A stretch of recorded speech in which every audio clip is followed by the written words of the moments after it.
ابو ذر رضی اللہ تعالیٰ عنہ جنگل میں رہتے تھے، کوئی وہاں آبادی نہیں تھی، ایک بیٹی، ایک بیوی اور ایک خود۔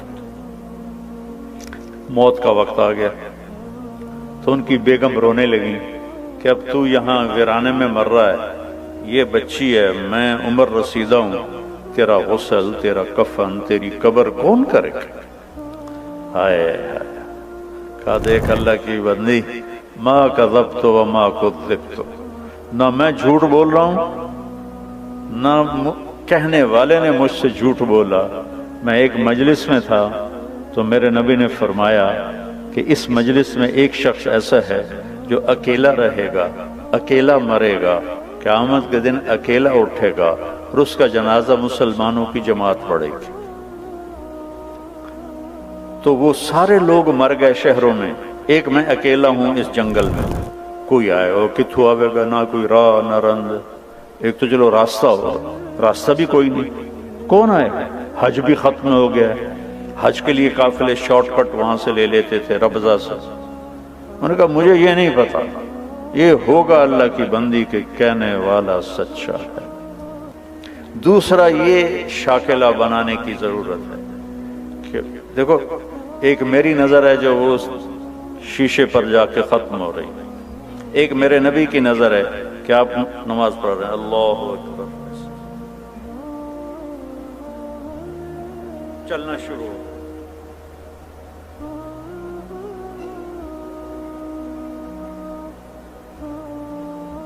چلتے چلتے چلتے دیوار کے پاس آ کے کھڑے ہوئے، یہ محراب نہیں ہوتی تھی، دیوار کے پاس کھڑے، تھوڑی دیر کے بعد پیچھے ہٹنا شروع ہوئے اور ہٹتے ہٹتے ہٹتے صف کے کنارے پر چلے گئے۔ جب سلام پھیرا تو پہلی صف کے لوگوں نے تو دیکھا، پچھلوں نے نہیں دیکھا، تو انہوں نے کہا یا رسول اللہ یہ کیا کیا تھا آپ؟ پہلے تو کبھی ایسا نہیں کیا۔ تو آپ نے فرمایا جب میں نے اللہ اکبر کی تو اللہ نے میرے سامنے جنت کو کھول دیا۔ جنت کہاں؟ ساتویں آسمان پر، ساتویں آسمان پر جنت۔ اللہ نے میرے سامنے جنت کھولی، میں نے انگور کے گچھے لٹکے ہوئے دیکھے تو میں ان کے لیے بڑھتا بڑھتا بڑھتا دیوار تک چلا گیا۔ کہ پھر آپ پیچھے کیوں ہٹے؟ کہ پھر اللہ مجھے جہنم کی شعلے دکھائے، تو ان سے ڈر کر میں ہٹتا ہٹتا ہٹتا ہٹتا پیچھے چلا گیا۔ جس کی نظر اتنی طاقتور، یہ تو بڑی معمولی چیز ہے، جنت دیکھ لی، دوزخ دیکھ لی، رب کو دیکھ لیا۔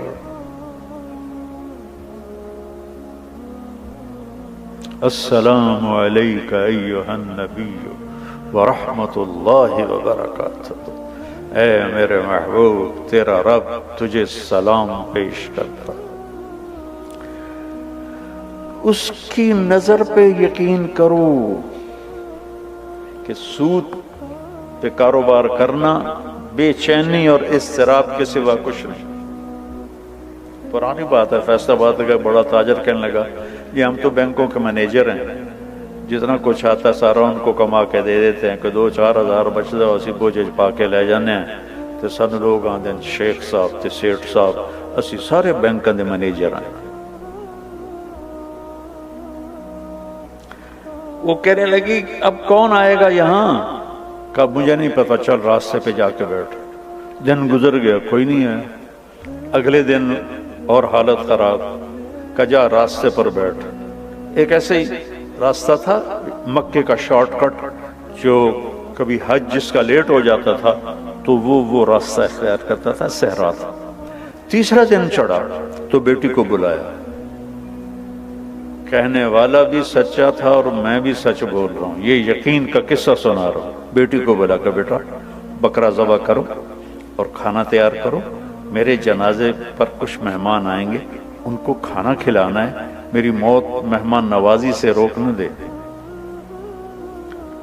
وہ بیٹی نے کہا ان پہ وہ کملا ہویا پہ چلو ایک بکرا اٹھا دینی ہے۔ اس نے بکرا ذبح کیا اور اسے پکانا شروع کیا اور اماں جی جا کے راستے پر بیٹھ گئے۔ تیسرا دن تھا یہ، اور ادھر سکرات جاری ہو چکے تھے، تو ان کی بیگم کو دور سے غبار اڑتا دکھائی، تو انہوں نے اپنا دوپٹہ یوں لہرایا ایسے ایسے کر، تو کسی ایک کی نظر پڑ گئی تو سارے وہ ادھر پڑ گئے۔ تو تو 20 آدمی تھے اونٹنیوں پہ سوار. تو یہ کہتی ہیں ایک مسلمان مر رہا ہے, اس کا جنازہ پڑھو گے؟ تو وہ کہنے لگے کون ہے؟ کہا ابو ذر. تو سارے رونے لگے دھاڑ دھاڑ کر کے کہ ہمارے ماں باپ ابو ذر پہ قربان, اس کا جنازہ پڑھنا تو ہماری بخشش ہے. یہ کون لوگ تھے؟ یہ عبداللہ ابن مسعود رضی اللہ عنہ تھے, اپنے 19 ساتھیوں کے ساتھ مکہ تشریف لے جا رہے تھے اور شارٹ کٹ انہوں نے لے لیا. جب وہ آئے تو ان کو دیکھ کے کہنے لگے آ گئے ہو, میں نے تو پتہ ہی تسی آ ہی جانا, میرے نبی کی بات کا یقین.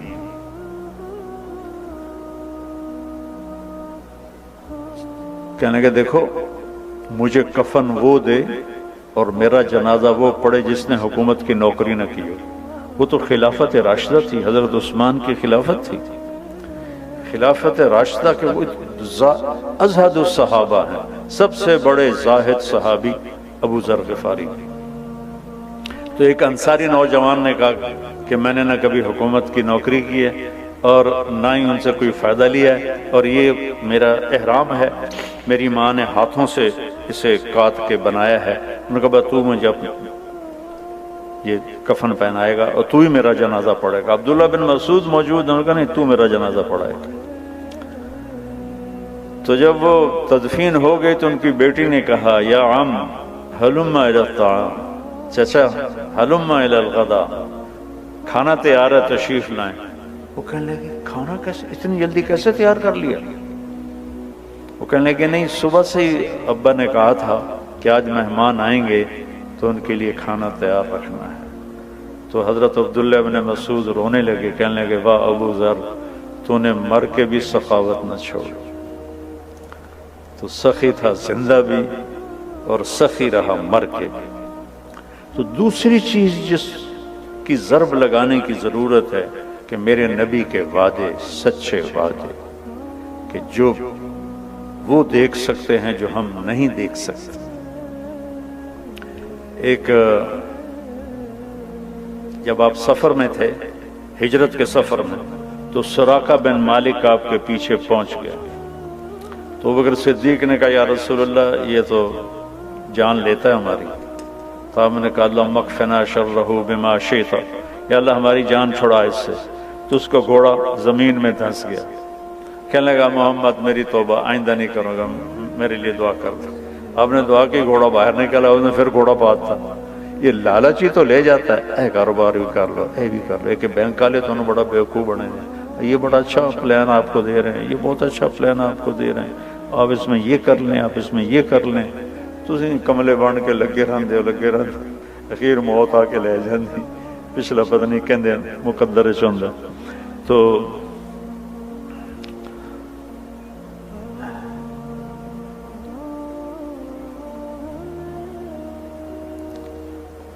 کیا کر رہا تھا؟ اب سراقہ بن مالک ان کو لالچ ہوا, پھر پیچھے دوڑے, پھر گھوڑا دھنس گیا. پھر کہنے لگا میں میری منت ہے, ہن بس میری توبہ, میں کلمہ پڑھ لیا. تو آپ نے دعا کی, گھوڑا نکلا. آپ نے کہا سراقہ یار آج تو میری جان لینے کے پیچھے, وہ کیا دن ہوگا جب سپر پاور, یہ تو میں اپنے الفاظ کروں, جب سپر پاور ایران کے بادشاہ کے کنگن تجھے پہنائے جائیں گے. ایران کے بادشاہ کے کنگن تجھے پہنائے جائیں گے. یہ کب کہہ رہے ہیں؟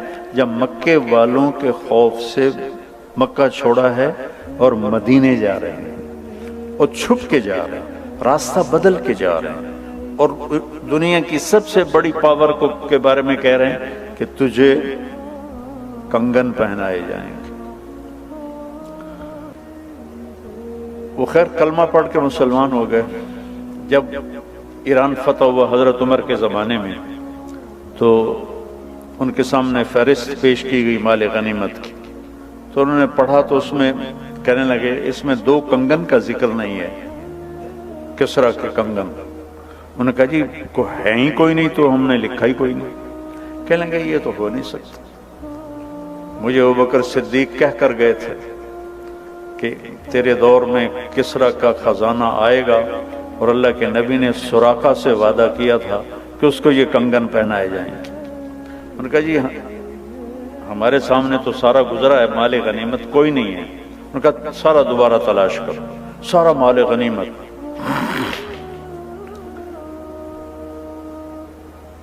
اس کا ایک قالین تھا جو 1 ایکڑ میں کے برابر تھا، 1 ایکڑ کی چوڑائی میں تھا اور لمبائی میں، ایسے پورا کا، اور اس پہ پورے ایران کا نقشہ تھا۔ اس میں گورنروں کو بٹھاتا تھا، پھر رقص اور شراب کی محفل ہوتی تھی، اور اس کو حضرت عمر نے کاٹ کے تقسیم کیا تو 1 بالشت ٹکڑا 1,00,000 دینار میں فروخت ہوا تھا۔ تو جب وہ دوبارہ ڈھونڈا گیا تو نکلا ہے کنگن۔ کا سراقہ کا جی بیمار ہیں، کا لے کے آؤ۔ تو سراقہ کو 2 آدمی سہارا دے کر لائے، حضرت عمر اٹھے اور کو کنگن پہنایا۔ سراقہ آج میرے نبی کا وعدہ پورا ہو گیا۔ تو دوسری جو ہماری بنیاد ہے وہ یہ ہے کہ میرے نبی کی بات حق اور سچ۔ میرا نبی کہتا ہے سود مٹا دیتا ہے اور صدقہ زندہ کر دیتا ہے، جب میرا نبی کہہ رہا ہے۔ لیکن چونکہ وہ میں نے پہلے جو قصہ سنایا اتوں آؤ، تو ہم نہ اللہ کو سمجھتے ہیں نہ اللہ کے نبی کو سمجھتے ہیں کہ کہنے والا کون ہے۔ جبھی تو اس کی قدر آئے گی جب اس کہنے والے کی قدر ہو۔ تو چونکہ کہنے والوں کی عظمت نہ پڑھی نہ سنی نہ کبھی جستجو کی، ساری سوچ کی طاقت ہے کہ مال کیسے بڑھے، پیسہ کیسے بڑھے۔ پیسہ بڑھاؤ، اللہ نے روکا تو کوئی نہیں، لیکن رزق کے حلال سے کماؤ۔ عبد الرحمن بن عوف آپ سب کو جیب میں ڈال، یہ جتنے بڑے بڑے بینک ہیں نا یہ سب ان کی جیب میں آ جائیں، اتنا ترکہ چھوڑ۔ ان کی بیویوں میں جو ترکہ تقسیم و 4 بیویاں تھیں، آج سونے کی قیمت کے لحاظ سے 2 ارب ایک بیوی کو صدقہ وہ وراثت ملتی تھی۔ 1000 گھوڑے، 10,000 بکریاں، 1000 اونٹ، اور سونے کی ٹائلیں، اینٹیں، جن کو اولاد میں وراثتاً تقسیم کرتے ہوئے آریاں ٹوٹ گئیں۔ آپ کے دفعہ کاغذ کے نوٹ، ان کو ہم نے نقدی سمجھا ہوا ہے، ان کو مال سمجھا ہوا ہے، کاغذ کے نوٹوں کو۔ یہ یہودیوں نے ہمیں کتنا بیوقوف بنایا، سانو کاغذ بھی لے لے کے کارڈ دے دیتے ہیں، لو بھائی کارڈ پھیری جاؤ، تو یہ کاغذ بھی سانو واپس کرتے۔ ہم تو بیوقوف بنے ہوئے ان کے پیچھے چل رہے ہیں۔ ہم خود تراشتے ہیں منازل کے سنگ میل، ہم وہ نہیں ہیں جن کو زمانہ بنا گیا۔ ہماری تو اپنی راہیں تھیں، اپنے راستے تھے، جو لوٹ آئیں تو کچھ کہنا نہیں، جنہیں راستوں میں خبر ہوئی کہ یہ راستہ کوئی اور تھا۔ ہم تو کسی اور راستے کی طرف نکل گئے، کسی اور راہوں پر چل پڑے۔ تو میرے نبی کی بات کا یقین۔ ایک صحابی آئے، یا رسول اللہ میرے بھائی کا پیٹ خراب ہے، اس کہل عسل، شہد پلا۔ شہد پلایا، پھرا، یا رسول اللہ اور زیادہ ڈائریا لگ گیا۔ آپ نے کہا شہد پلا، پھر شہد پلایا، پھر یا رسول اللہ اور زیادہ ہو گیا، کہا شہد پلا، تیرے بھائی کا پیٹ جھوٹا اور اللہ کا کلام سچا، فیہ شفاء للناس۔ تیسری دفعہ جب شہد پلایا تو اس کا پیٹ ٹھیک ہو گیا، صحیح ہو گیا۔